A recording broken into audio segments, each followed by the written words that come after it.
दोस्तों, target with SD में आप सभी का स्वागत है।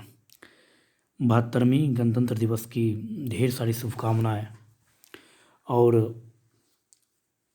यह गणतंत्र दिवस हम लोगों के लिए खास करके बहुत ही अद्भुत और बहुत ही यादगार रहेगा, क्योंकि बीते वर्ष 2020 जो जहां पूरा पूरा दुनिया इससे अस्त व्यस्त रहा और हमारा भारत देश भी इससे बहुत ही प्रभावित रहा, लेकिन पूरी दुनिया की तुलना में, कई विकसित देशों की तुलना में हमारा देश का प्रदर्शन जो रहा वो बहुत ही बेहतरीन रहा। इस महामारी के दरमियान में भी इसमें जब इतिहास में कभी देखा जाएगा इस 2020 को, तो एक यादगार पल के हिसाब से देखा जाएगा कि 2020 एक ऐसा वर्ष था जहाँ पर इतना बड़ा देश, इतना बड़ा गणतंत्र, मतलब क्या 130 करोड़ जहाँ की जनसंख्या है, वहाँ पर सभी लोगों का समर्थन मिलने के कारण यह जो महामारी बीमारी था, यह बहुत हद तक हम लोग सफल रहे इसमें। भारत आज से नहीं, भारत शुरू से ही मानवता का परिचय दिया है और भारत ने समय समय पर जब भी पूरी दुनिया किसी भी मुसीबत में रहा तो भारत आगे बढ़कर उसमें हिस्सा लिया है और लगभग सभी देशों को अपना समर्थन दिया है। गणतंत्र दिवस 26 जनवरी, आपको याद होगा 1930 लाहौर अधिवेशन कांग्रेस का। यह वह कांग्रेस नहीं थी, यह कांग्रेस तो एक राजनीतिक पार्टी बन के रह गई है, जबकि वह कांग्रेस सिर्फ कुछ चुनिंदा व्यक्तियों की नहीं थी। वह 1930 छोटे नेहरू कहने का मतलब क्या है, जवाहरलाल नेहरू 1929 में लाहौर रावी नदी के तट पर झंडा फहराकर और पहली बार पूर्ण स्वराज्य की मांग किया गया भारत के तहत, क्योंकि उससे पहले कभी भी पूर्ण स्वराज की मांग भारतीयों के द्वारा नहीं किया गया था।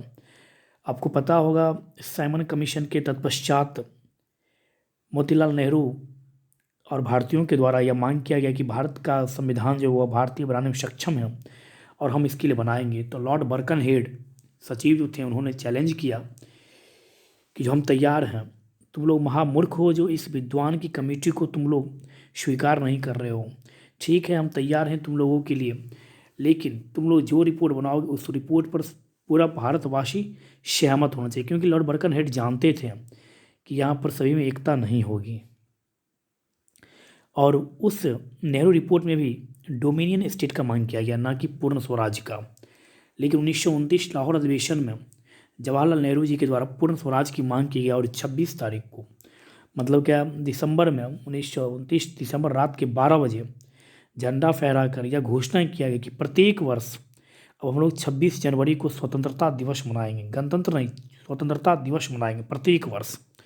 और इस डेट को अपने यादगार बनाने के लिए यह घोषणा किया गया और यह सिलसिला चलता रहा। और उम्मीद भी था कि जो 26 जनवरी को देश स्वतंत्र हो जाएगा, लेकिन ब्रिटिश के द्वारा यह घोषणा किया गया कि 14-15 अगस्त को भारत को आज़ाद कर दिया जाएगा और 15 अगस्त 1947 को भारत देश आज़ाद हो गया। तो इस कारण से उस दिन अब हम लोग स्वतंत्रता दिवस मनाते हैं, जबकि संविधान 26 नवंबर 1949 को ही बनकर तैयार हुआ और 1949 को ही संविधान सभा के द्वारा उसे अंगीकृत भी कर दिया गया। लेकिन संविधान को उस दिन लागू नहीं किया गया। कुछ अनुच्छेद, लगभग 16 अनुच्छेद सिर्फ उस दिन लागू हुए और संविधान को कुछ दिन और इंतजार किया गया 26 जनवरी। क्यों इंतजार किया गया? क्योंकि 26 जनवरी जो था, जो लाहौर में जो घोषणा किया गया, उसको इस 26 जनवरी को एक विशेष दिन बनाए रखने के लिए 26 जनवरी तक रुका गया और 26 जनवरी को संपूर्ण भारतवर्ष में भारत का संविधान लागू हुआ।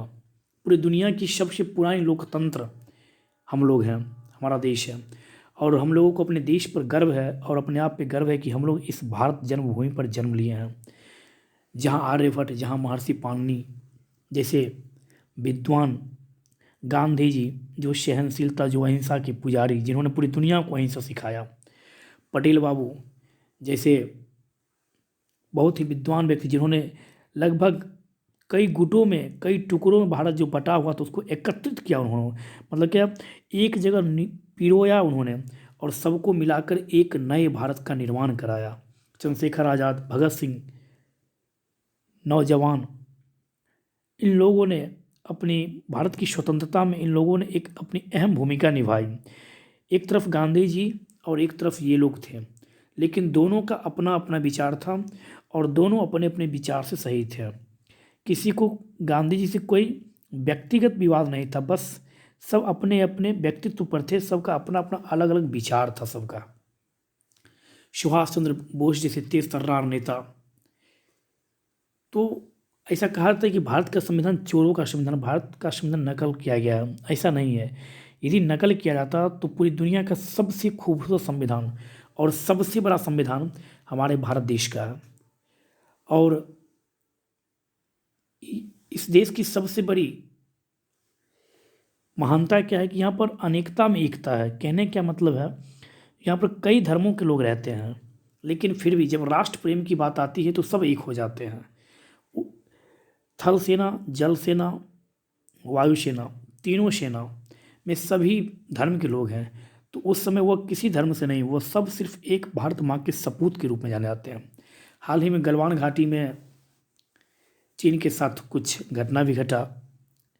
वहाँ पर भी हमारे थल सेना ने अपना शौर्य का परिचय दिया और लगातार देश की सेना देश की रक्षा करने में सक्षम है और लगातार कर भी रहे हैं। इस महामारी के दरमियान हमारे किसान बंधुओं ने अन्न की कमी नहीं होने दी और पूरी दुनिया को यह दिखाया कि इस महामारी के दरमियान भी हम लोग विपरीत मौसम में भी अपने देश को किस तरह से अन्न की कमी होने से बचा सकते हैं, और उन्होंने ऐसा किया। यह बहुत ही मुश्किल भरा स्थिति रहा। भारत का संविधान यूं ही बना नहीं है। भौगोलिक दृष्टि से देश की विशालता तथा यहाँ की विशेष समस्याओं ने भी संविधान को बड़ा बना दिया। भारत में अनेक भाषा बोलने वाले लोग हैं, अनेक धर्म को मानने वाले हैं तथा विशेष परिस्थितियों में रहने वाले लोग, जैसे अनुसूचित एवं पिछड़ी जातियों का देश है। ये ऐसी समस्याएं हैं जिनसे संबंध उपबंधों का संविधान में समावेश किया जाना आवश्यक था। एक एक बात को अलग अलग रूप में स्पष्ट करके संविधान में उल्लेखित किया गया। एक एक बात को, कोई भी ऐसी बात नहीं जो इसका उल्लेख संविधान में। और एक चीज़ सबसे बड़ी विशेषता यह कि संविधान में संशोधन करने का अधिकार दिया गया है, जो जैसे जैसे समय बढ़ता जाएगा, जो जो देश की मांग होगी, जनता की मांग होगी, उन सभी को संविधान में इंक्लूड करते चला जाएगा। ऐसा नहीं कि एक फिक्स संविधान है कि संशोधन करना ये है। भारत का संविधान अंशतः लचीला है, अंशतः कठोर है। कहने क्या मतलब है, यह संघात्मक के साथ साथ यह एकात्मक भी है। आपातकाल की स्थिति में भारत का संविधान एकात्मक हो जाता है, क्योंकि उस स्थिति में सर्वोच्च शक्ति केंद्र को प्राप्त हो जाता है, और सामान्य स्थिति में केंद्र और राज्य दोनों के पास शक्ति होती है, और पृथक्करण का सिद्धांत यहाँ पर लागू होता है। यह एक ऐसा पर्व है गणतंत्र दिवस जो वाकई में सभी पर्वों से ऊपर है, और यह सिर्फ दिनांक या सिर्फ तारीख सुनने से एक अजीब सा शरीर में प्रत्येक भारतवासी को चाहे वो किसी भी रिलीजन का हो, उससे कोई मतलब, सिर्फ प्रत्येक भारतवासी को एक अजीब सा फीलिंग आता, अंदर से फीलिंग आता है कि आज बहुत बड़ा पर्व है, और वो है 26 जनवरी और 15 अगस्त। यह जन्मभूमि, भारत की जन्मभूमि अतुलनीय है, और हम सभी को अपने भारतवासी को अपने भारत के नागरिक होने का गर्व है और हमेशा रहना चाहिए।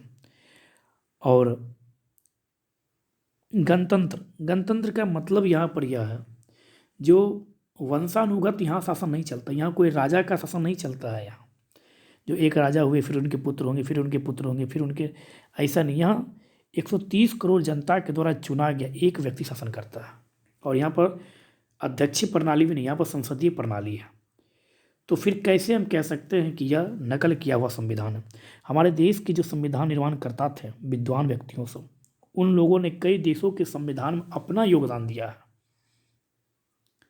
और उन लोगों ने, अम्बेडकर जी तो लगभग 90 देशों के संविधान का अध्ययन किए हुए थे, और तब वो भारत के संविधान के निर्माण में उन्होंने अपना योगदान दिया। हमारे देश के संविधान में सबसे बड़ी मूलभूत बातें यह कहा गया है, सबसे बड़ी चीज़ न्याय, स्वतंत्रता, समता और बंधुत्व, यह सबसे बड़ी बात है हमारे देश की संविधान की सबसे बड़ी विशेषता है जो उद्देश्य काम कहा गया है। न्याय, स्वतंत्रता, समता और बंधुत्व, यह इस देश के संविधान की सबसे बड़ी विशेषता है। तो चलिए देखते हैं कुछ प्रश्न को हम लोग। रेड क्रॉस का मुख्यालय कहाँ है? तो जेनेवा। इंटरपोल का मुख्यालय कहाँ है? तो पेरिस। पेरिस मतलब क्या? सी नदी किनारे। पेरिस कहाँ है? पेरिस किस नदी किनारे? तो सी नदी किनारे। एशियाई विकास बैंक एडीबी का मुख्यालय कहाँ है? तो मनीला। मनीला मतलब क्या? फिलीपींस। नेक्स्ट, विश्व वन्य जीव संरक्षण WWF का मुख्यालय कहाँ है? ग्लान। ग्लान मतलब क्या? Switzerland. NATO North Atlantic Treaty Organization का मुख्यालय कहाँ है? तो ब्रुसेल्स। अंतर्राष्ट्रीय न्यायालय का मुख्यालय कहाँ है? तो दोहेग। दोहेग कहाँ है? तो नीदरलैंड में। यूनिसेफ का मुख्यालय कहाँ है? न्यूयॉर्क।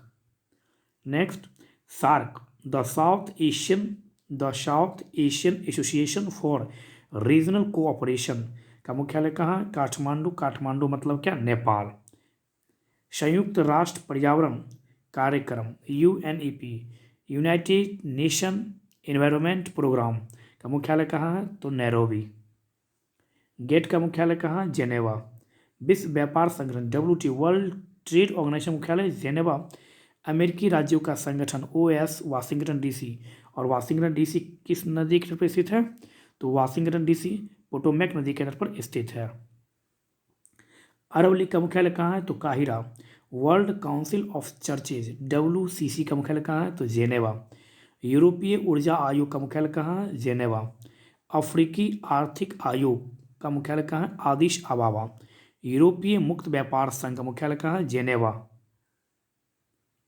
संयुक्त राष्ट्र शरणार्थी उच्चायोग UNHCR का मुख्यालय कहाँ है? जेनेवा। अंतर्राष्ट्रीय परमाणु ऊर्जा आयोग का मुख्यालय वियना। बहुत पूछा जाता है यह। पश्चिमी एशियाई आर्थिक आयोग का मुख्यालय कहाँ? बगदाद। संयुक्त राष्ट्र व्यापार एवं विकास सम्मेलन अंकटाड का मुख्यालय, बहुत पूछा जाता है यह। अंकटाड का मुख्यालय कहाँ है? तो जेनेवा। अधिकतर का आप देखिए मुख्यालय जेनेवा ही होगा। एमनेस्टी इंटरनेशनल मुख्यालय कहाँ है? लंदन। अंतर्राष्ट्रीय ओलंपिक कमेटी मुख्यालय कहाँ है? लुसान है। यूरोपियन कॉमन मार्केट मुख्यालय कहाँ है? तो जेनेवा।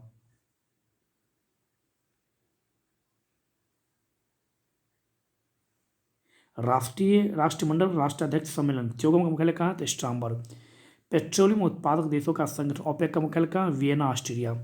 आर्थिक सहयोग और विकास संगठनों का मुख्यालय कहाँ है? तो पेरिस।